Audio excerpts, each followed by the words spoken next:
House of Representatives passed a bill seeking to return Nigeria back to reciting the old national anthem, Nigeria We Hail Thee, and discard the present one, Arise, O Compatriots, which came into being in 1978. Now, I think the question in everyone's mind is how relevant is this move to what is going on in our country right now?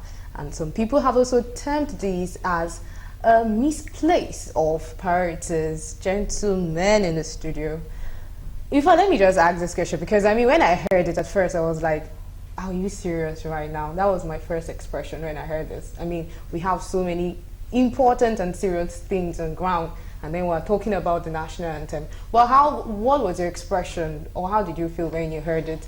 And what do you think about it? Do you think it's important or relevant at this point? Let's have you, Mr. Mika. Well, it's their expressed wish that it should be changed. Well, let them go ahead with it.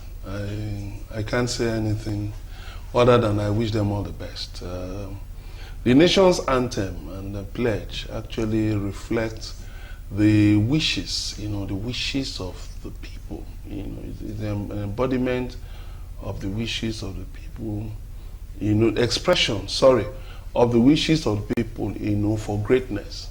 That's what I see in the anthem of every nation. You surely see that express, resolve, that, we hope to be greater and greater and greater.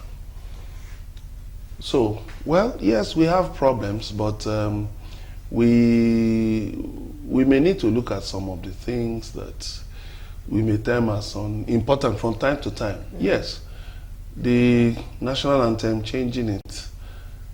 I've tried to rationalize it. I can't find any reason for it. But, well, maybe in due course they will give us more reasons why they're changing, because I don't see anything wrong with Arise, O Compatriots. The only there's Nigeria in it. The other one, Nigeria We Hail, Nigeria's call Obey in the current one. Yeah. The other one says Nigeria We Hail Thee, our own their native land. Well, I don't know, but so I think maybe they still have. Probably there's something they are saying that we probably. And so the majority leader actually said Nigerians have repeatedly on several occasions sung the current national anthem without adhering to the patriotic lyrics contained in the anthem.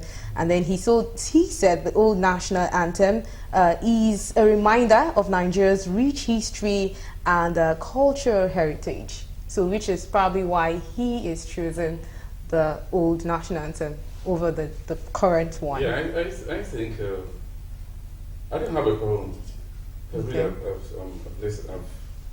I've checked the two, and I think the old anthem make meaning, in content. But it's not about the content. It's about doing, what the anthem says. Patriotism, rule of law, justice. In Nigeria, all those things have been violated. So it's not in the anthem, it's in the action. And what shocked me was the quick passage of that law. It tells you that it goes beyond the National Assembly. It goes beyond, and this coming week we'll hear the full story.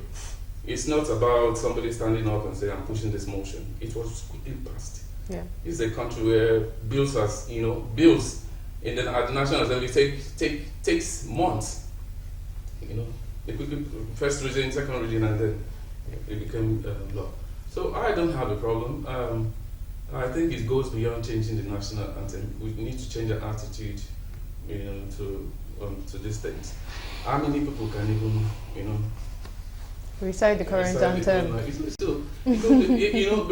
I've seen these days at events, government events, stand up for the national anthem. You see a lot of people being distracted.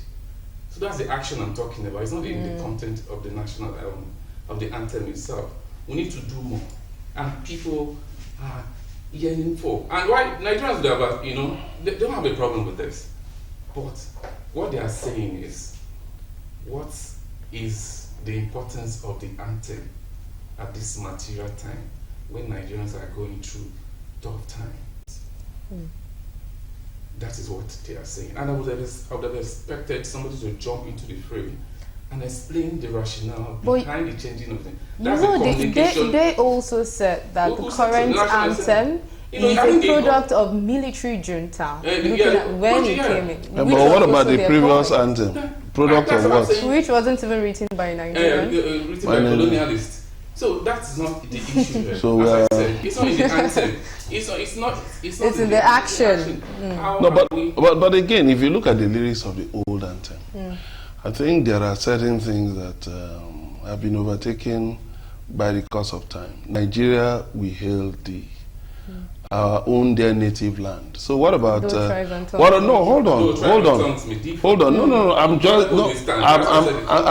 taking it one by one. Okay. Nigeria, we hail thee. Our own dear native land. So where do you put those who naturalized immigrants? It's not their native land. Where do you put them? They are native, of some other countries, but they now became Nigerians because of that. Where do you put them? Then look at the second stanza. Our flag shall be a symbol that truth and justice reign. Is that the truth? Is that the truth? Our flag. Which is the action. Our flag shall be a symbol. So bringing that back, I thought that maybe it should have even been the job of the National Orientation Agency to maybe invite, to just set up a competition and invite entries, that we want to adjust our national anthem, that we're inviting entries, Nigerians bring in modified versions of the anthem, so that we can even see what can bring more inclusivity, what can reflect our diversity. At the point where that anthem was written, the old one, we didn't, certain realities that we have today were not apparent then. Reality about our diversity, were not apparent. But these days, the whole world is talking about inclusivity. And so, in the light of current realities, the National Orientation Agency should be allowed to do its job. The National Assembly has better things to bother itself, with. Look at even the laws they pass. You will see they'll still come back to this thing and undo it. The same National Assembly that amended the Cybercrime Act, right under his nose, the CBN gave a different interpretation of the act. What did the National Assembly do? It was later when they realized what the CBN had done. Then the House of Reps came out to say that the CBN should suspend it, when it shouldn't even have taken that route in the first place. Then there are, even that Cybercrime Act, there are still certain provisions that are not antithetical to freedom, to the rule of law. They should look at it.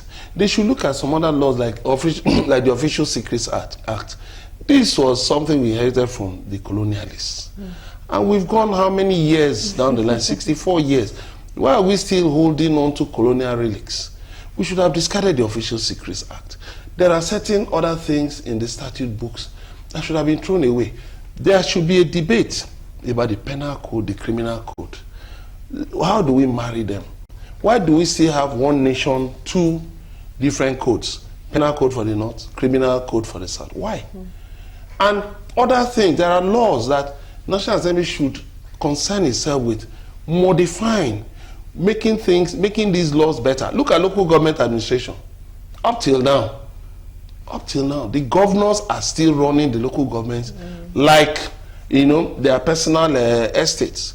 Why should that be? Why can't the National Assembly, members of the National Assembly, begin, to lobby their governors, to talk to their governors that in the next, that when we start voting, in terms of the new amendments to the Constitution, that let us, please support local government autonomy, support autonomy, let judicial autonomy stand, But what are they doing? They're just busy with things that have no bearing on the lives of the people.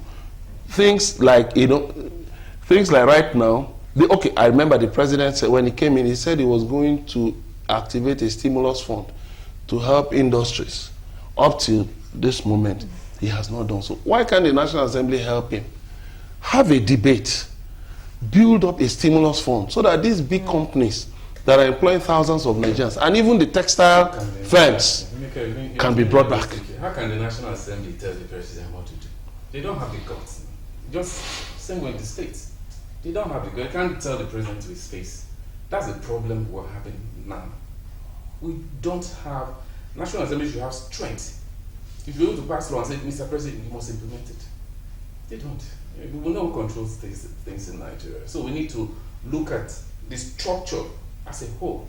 We have a long way to go. That's why I think the national anthem for me is not the issue. It's not the issue at this time. It's not the issue. What Nigerians want are those basic little things that matters. So when I see them at the night, of course, we go there, they sleep. When they go there, they just keep them and tell them you must say yes and all that. And then they have their day. They don't really, and they are they're supposed to be representatives of the people. Which means you must consult them. So when you consult them, you can say, okay, go ahead. Because anybody, all of us can be at the National Assembly. Anybody can be, yeah. But the law does not allow that. So we selected some few people, you go and represent them. But when they get there, they represent themselves. And these are the issues we must talk about. Then you arrive at that conclusion that we are passing it in agreement with who? With your constituents? I think my lawmakers represent me at National Assembly, didn't consult me. So how did you people just arrive? That same day you passed it. So that first and second reading. They do what they like there. So we can't keep talking about it all the time. I believe with time, this country will get its bearing. Definitely, this country will definitely get to that light at the end of the tunnel. I still believe. Are you sure they see that light? Yes, of course there is. Band A light or band E light? Please, we have to keep Who is supplying the light? We have to keep our hopes alive. No, you see, when you keep hope alive, when you keep, I mean, and this when you say you keep, oh please, well, let me just rest my case. All those sloganeering. No. All right. Thank you so much, Mr. Madunagu Emeka. Thank you so much. And thank you so much, Mr. Tony Nwaje, for being with me in the studio today.